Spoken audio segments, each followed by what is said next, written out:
ہم چپ کر کے بیٹھے رہیں گے اور کوئی شارٹ کٹ ہے کہ ہم ایک دم اٹھیں گے تو چینج آ جائے گا، ایسے تو چینج نہیں آتا.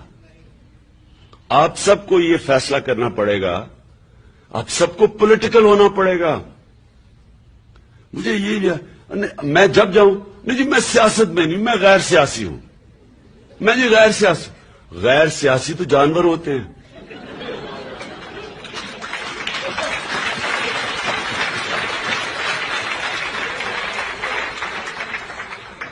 آپ نے نیشنل جیوگرافک یا اینیمل پلانٹ دیکھا ہوگا، ہزاروں ہرن کھڑے ہوتے ہیں، ایک کمزور سا چیتا جا کے پکڑ لیتا ہے ایک ہرن کو، سارے باقی غیر سیاسی اپنی جان بچا کے بھاگ رہے ہوتے ہیں. اگر انہوں میں سے 10 بھی کھڑے ہو کے چیتا پہ حملہ کریں وہ بھاگ جائیں، لیکن وہ سارے غیر سیاسی ہوتے ہیں. یہ کہ آپ کے ملک میں ظلم اور ناانصافی ہو رہی ہو، غریب بیچارہ مر رہا ہو، خودکشیاں کر رہے ہوں لوگ، یہ ہم غیر سیاسی ہیں، ہم نہیں کچھ کریں گے. اوپر آپ کے سارے مجرم حکومت کر رہے ہوں، ہم جی غیر سیاسی ہیں.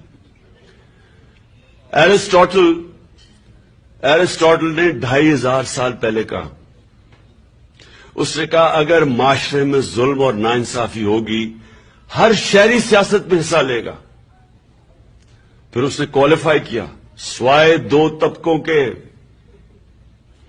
ایک بزدل اور دوسرا خود غرض، کہ جی میری فیکٹری نہ خراب ہو جائے. بڑی لوگوں نے کہا جی وہ ٹیکس والے میری فیکٹری بند کروا دیں گے، وہ جی میری کنسلٹنسی ختم ہو جائے گی.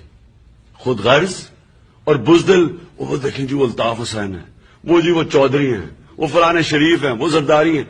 یہ جو خوف ہے، یہ جو بزدلی ہے، یہ 2 چیزیں ہیں جو معاشرے کو غلام بناتی.